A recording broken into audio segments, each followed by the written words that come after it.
quite a few other people. We're going to need to disseminate all of that for sure. Those are great tools. In any case, thanks again, Ned. If we got one round of applause. Our next speaker here moving along is Mr. Trey Lotz. He's been a full-time auditor for 47 years with over 60,000 hours in the chair. He's been independent for the last 8 years. And Trey, if you want to take it away. Thank you.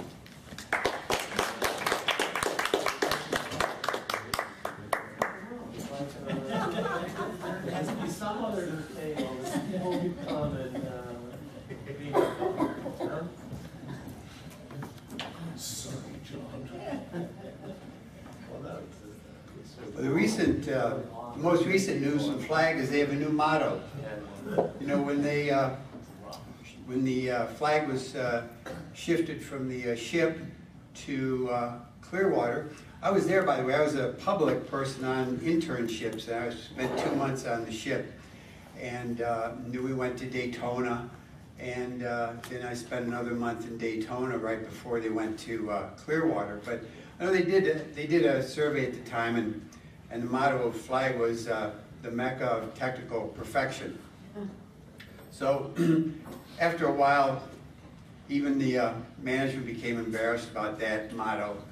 So they changed it to the friendliest place on earth. And after a while, people were going, I don't think so. So recently they did a survey of what the new motto of Flag should be. And there was a lot of agreement, actually, amongst management, amongst the public. And here it is. We're not auditing you.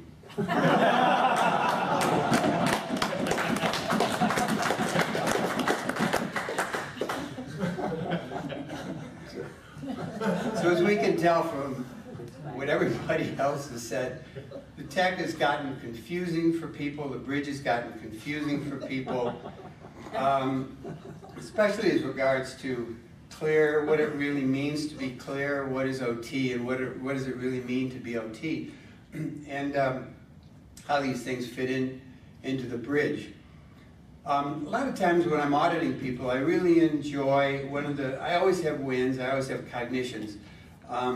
Based on the cognitions that people have, I look at it, and then I recognize a tech principle or something that Elroy said on a tape comes floating out of the ozone, and I go, oh yeah, that's what Elroy was talking about there. So understanding what clear is, it's very important because that's one of the key areas that's gotten invalidated because it's a real linchpin on the bridge. You have to go clear in order to go OT. But apparently hardly anybody's gone clear, and the ones that have gone clear apparently aren't clear according to the way it's being thought of in the church. And I just believe that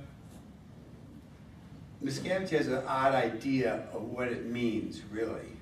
So the basic definitions of clear that are important are, you know, being who no longer has his own reactive mind, and able to be at cause over one's own mental matter, energy, space, and time.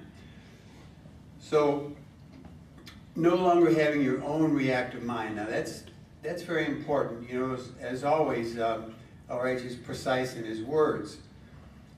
You could look at that as being sort of the final blowdown FN item on a long list that L.R.H. started back in 1950 with Book 1, where he said, well, a clear is a person who's run out all of this lifetime engrams. That was the first item on the list. And then it was somebody who could remember everything that ever happened to them. You know, then it kind of, well, some people had that, some people didn't. And then what about not just this lifetime, when he broke through into earlier lifetimes? Well, you couldn't run out every incident that every person ever experienced on the time track, so clear couldn't be you've run out everything that ever happened to you. That just couldn't be a definition. So then it became, there were other definitions, like when he got into GPMs, it's somebody who ran out a goal. Then they became like a first goal clear and a second goal clear. And then it was considered that if you'd found and blown your surfac, which was the most recent impingement of your whole track GPM on your present time life. That was what a surfac was, or is really. But running that out also resulted in a form of clear. And then finally, in '78, after he himself sorted out the relationship between his mind and the minds of others that he was in contact with, the true definition was no longer have your own reactive mind. It doesn't mean the end of all reactivity, and it doesn't mean that you aren't in contact with other reactive minds. It just means that you no longer have your own. Well, what does that do for a being? That gives you a space and a position where you can sort out the other reactive minds that you're in contact with. The reactive minds that have, belong to other beings or other people that you're in contact with. And the other key definition and why it's important is a cause over your own mental matter, energy, space, and time. So what does that mean? Well, it means that you can start, change, or stop anything in your own universe at will. That's what that means. And that's what a clear can do. But see, here's where it gets tricky, because the guy says, well, yeah, but I still have strange thoughts, I still have emotions that I feel, I still feel keyed in, pissed off. So therefore, I must not be clear. So, to differentiate, because you're feeling something or experiencing something, does that really mean it's yours? And the answer to that is no, it doesn't. It doesn't mean it's yours. You can experience things that aren't yours, but if you can't start, change, and stop it at will, it probably isn't yours. It isn't part of your universe. Now, in the Factors always talks about the three universes. There's your universe, the universe of others, and then there's a commonly agreed upon universe that's built by agreement and by the create of many beings. And the road to OT, he says, is achieving a certainty in all three universes. So what does that mean?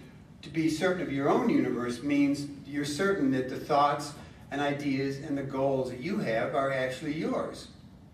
If a thought or a goal or some impulse seems strange to you, it's probably because it is strange to you. Why would it be strange to you if it was yours? It wouldn't. So you could achieve a certain point of comfort and knowing and knowledge about your own state of being clear. And then, of course, it's not sufficient to rest there, because when you start to venture out and to expand, you're expanding into other universes. And it's very easy to get confused and to misown anything that's in anybody else's universe. Think it's yours, you could think it's your picture, you could think it's your idea, your thought, your emotion, and it really isn't. But see, unless you ask yourself the question, is this mine or not mine, you can just accept it unquestionably. But if you're there with clarity in your own universe, then you can do that little assessment, mine, not mine. And very often it's like you get the not mine right there. And so there you go.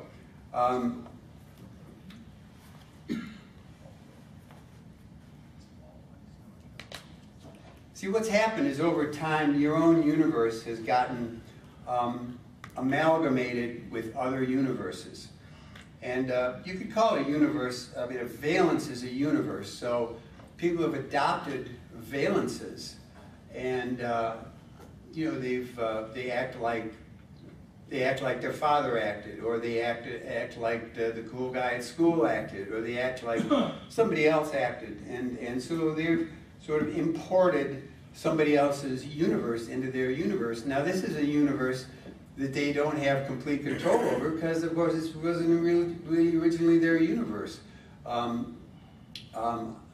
You know, same is true of entities. The same is true of just the people you're in communication with. You start to go into agreement with the group, or group think, or then, you know, to that degree, these are, you know, thoughts and ideas that you can't start, change, and stop easily. You just have to recognize that they're not originally really yours. So, you know, so venturing out from that, it's not that you can't be a cause over these things. What I'm describing here is a start point, and why it's an important point on the bridge, because starting from that point, you can start to extend your ability to be a cause over other thoughts, ideas, emotions, postulates in other universes. And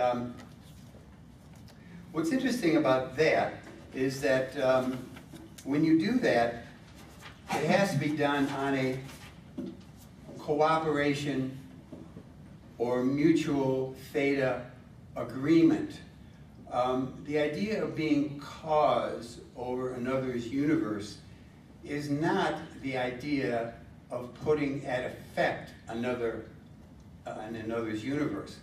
It's the idea of bringing about an understanding and an awareness which blows charge or raises tone.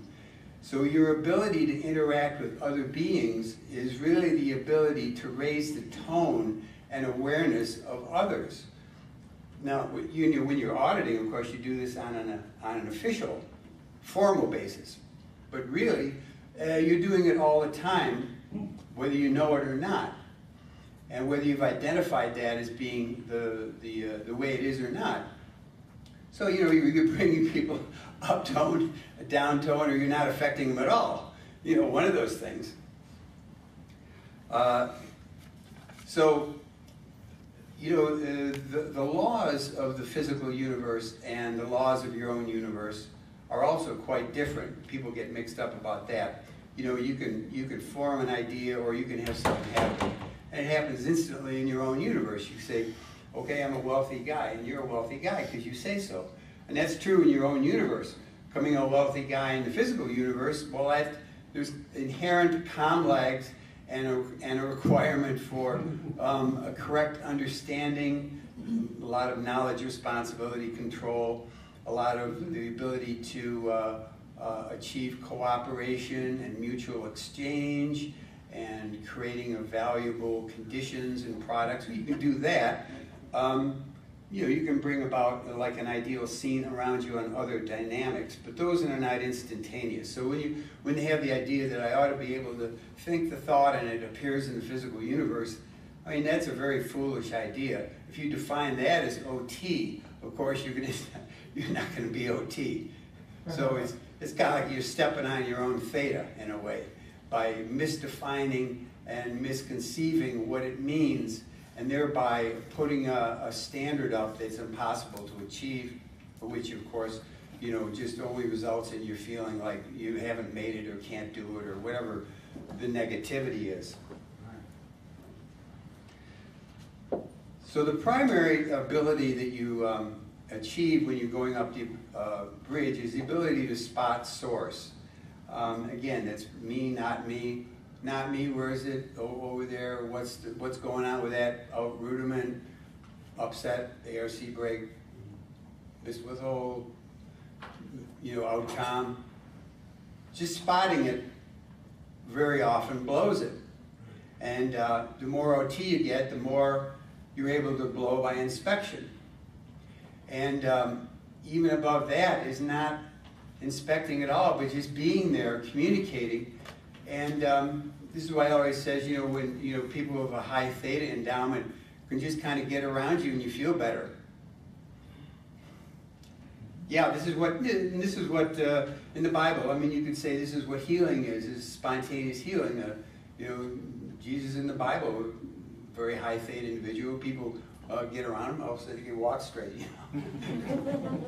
But that's the ability that you get as you become OT. And one of the ways of looking at suppression is it's the opposite of the road to OT. It's the effort to put somebody down the path away from OT. One thing that SP doesn't want is other OTs around. And of course, this is much earlier than Scientology. This is the whole theta mess theory. You know, the OTs versus mess beings. You know, that goes back forever. But it's a game that's still being played out. An OT will try to obscure source. Well, why? Because when you see source, you as is something. You know, when you can spot source, you as is something. If you can't as is something, you're stuck with the mass, aren't you? You know? And when you're stuck with the mass, you're kind of burdened into the mass. And, you know, to that degree, you're somewhat hamstrung or somewhat inhibited. So the road to OT is also the road to being able to spot and blow mass. You know, and the meter is a very important step along the way. You start to be able to, you know, you're on the solo. First as a PC, you know, I audit some PCs and they go, yeah, I always know when I'm FNing, you know. So, yeah, and I'm confirming it, you know, it's like, yeah, you're FNing. And other times people go, oh yeah, really, that was an FN there. I say, yeah, it was, you know, okay. And they kind of come up to, oh, they're aware of it. And then they get on the solo cans and they see, oh, I had this thought and there was a read. Oh, okay, I can correlate an energy change in my own universe for a read. And again, same at lower levels, you know. So yeah, I knew that read. You know why? Because I felt a little energy change in my own universe when you call that off. And yeah, I felt something blow there. So, you know, you develop a certain ARC and a certain KRC for your own universe. Well, see, there's no real reason why that same ARC or KRC wouldn't be transferable to any other universe, because there is no difference, really. The funny secret of it is it's not any harder to handle something in your own universe than it is to handle something in somebody else's universe. There's no real difference. If you can do one, you can do the other. You just don't, like Elright says, a lot of what OT is just finding out that you can do it. So, you know, handling the charge, that opens the door. You kind of go, well, you know, I feel good. But, you know, you see this on the L's all the time. You know, people, you know, weeks, months, even years later, and I've had this experience myself. Years later, I realized I can do something. Well, when did I start to be able to look back?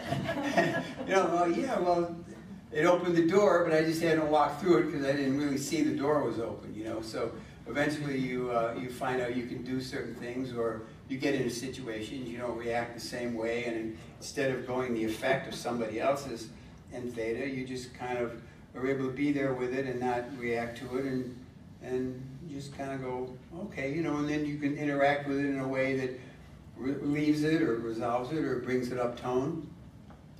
And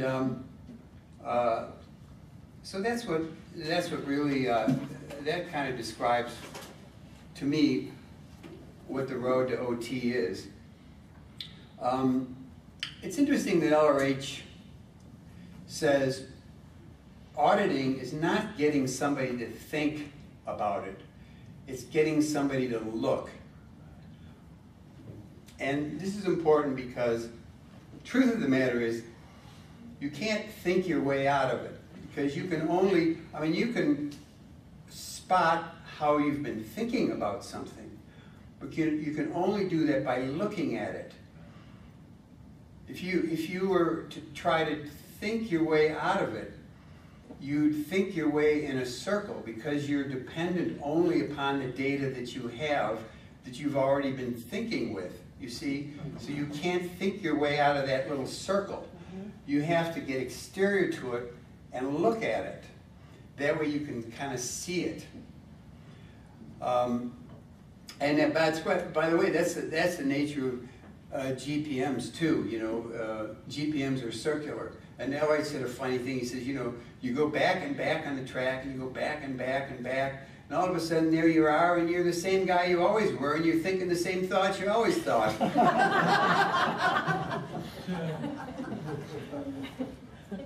So one of the things that happens in auditing is you get an exterior viewpoint. You have less dependence upon space and time, and more able to look at things outside of space and time. Like Brenda was saying on OTA, you disentangle yourself from points on the track, points and places and identities on the track that you've had attention tangled in. You disentangle your attention from points on the track, times, places, and identities. And therefore, you're much more in present time and not dependent on space or time. You're independent of space and time, and therefore able to look into space and time rather than being in space and time looking at another space and time. An identity is identification of self with an object, but an object is really can be as light as a thought. If you think you're a thought, then you're an object. You know, you can look at thoughts. You know, you can be in a position, or you can be in a location where there's a particle, and you can look at other locations and other particles, but you're still at that time being a particle looking at other particles. But it's possible to be outside of space and time. And I think by the time you finish OT8, you're outside of space and time. And at that point, you... Sorry. Oh, shit.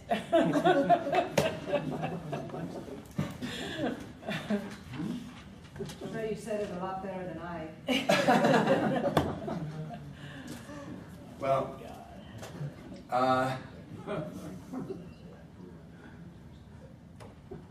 you know, I was reminded of an experience that I had with LRH in 1975 when I was in Daytona, and I was on the internship, and it was at a motel, like a 3-story motel. It was like the doors open into a catwalk, and you'd go back and forth to different doors. Anyway, I finished the session. I just came out of the auditing room, and I had a folder under my arm, just like Glenn was saying. I was carrying a folder. We all are just always carrying folders, you know. And then around the corner comes LRH and 2 messengers. And I'm walking down the catway and there's LRH, you know. And it was funny too, because I'd seen LRH around a couple times. One time I saw him drive into the parking lot and get out of the car, and I'm looking at him, this looks like another guy to me, you know. You know, he gets out of the car one leg at a time like everybody else, and walks around, he had a couple guys following him. And so anyway, I'm walking down this catwalk towards LRH, and you know, there was no turning back, you know. So. And anyway, he looked at me and he said hi. And at that point, it's still very hard for me to explain what I experienced at that time, because his universe was so vast. It was really, it's like I was looking into a huge, and I could say it was empty, but it wasn't empty. It was full of vitality, and it was like a different space and time. So whatever LRH had achieved by that time in his life, I mean, there it was. In reality, his universe was like visible to me at that moment.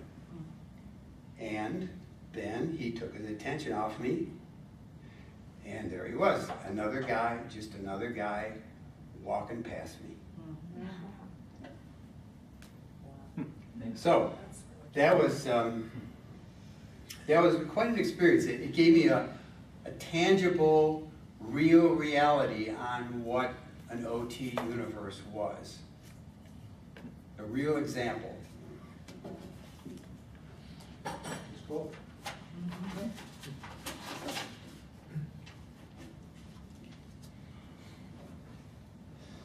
Did you say hello? Yeah, I was gonna ask that. What's that? What did you say? I said hi. But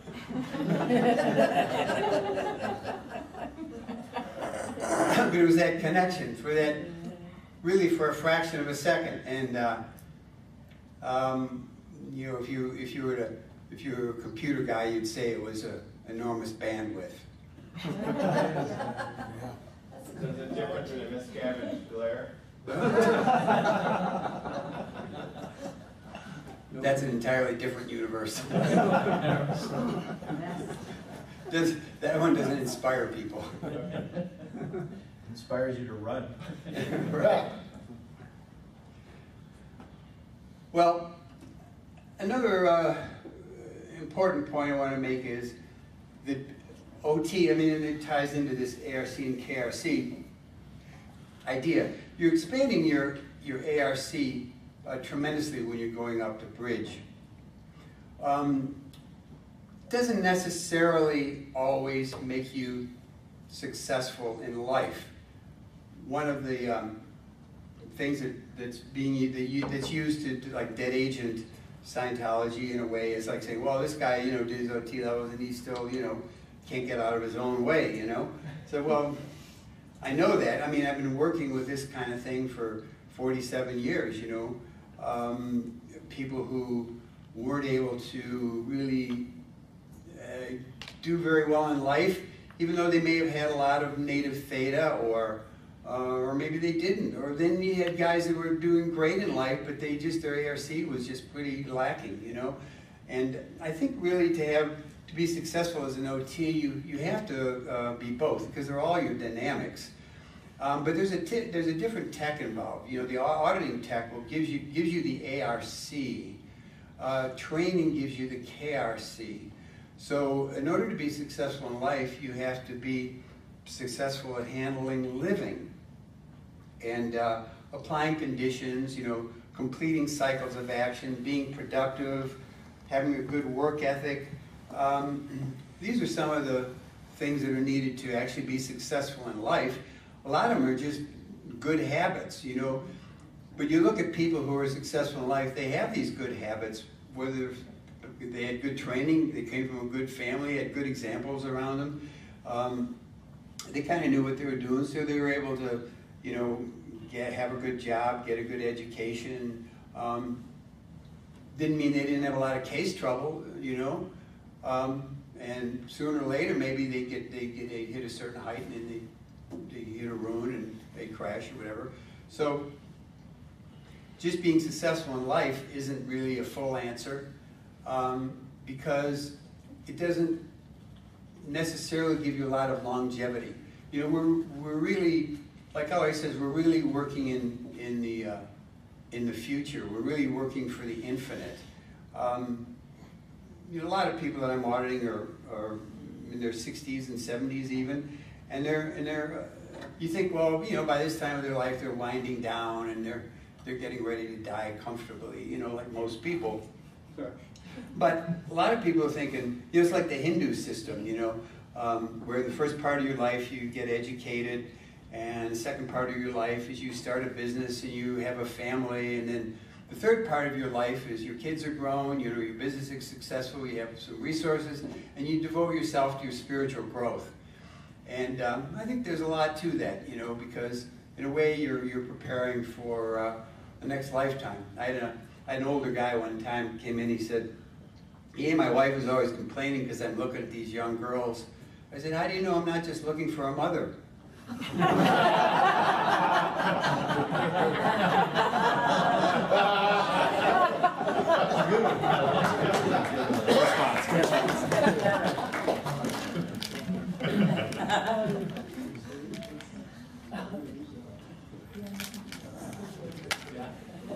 So, anyway, there's a lot more I could say. I always have a lot to say, but anyway. You know, so you start out the bridge as a sort of a, I don't know, start out as a one life mortal, you know, and you're an individual, and then you go clear, and yeah, now you're really fully an individual. And it isn't really so much about you anymore. It's about what can you do and what effect, and how can you get bigger and expand across the dynamics. And then, you know, you get up to OT8, and then it's about you again. Except at this point, it's so much more than you ever expected. All right, Wow. Are there any questions? Brenda? Can I get a father too? Yeah. A young guy?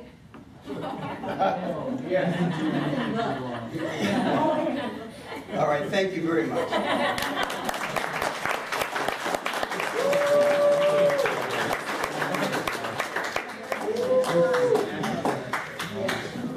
Okay, we're going to take a short break. People need a break? Yes. Yeah, I'm going to take a short break before we bring Merle in here.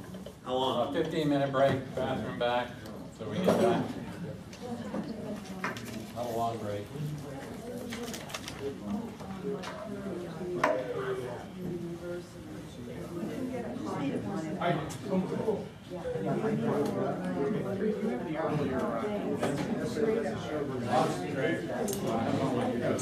Okay.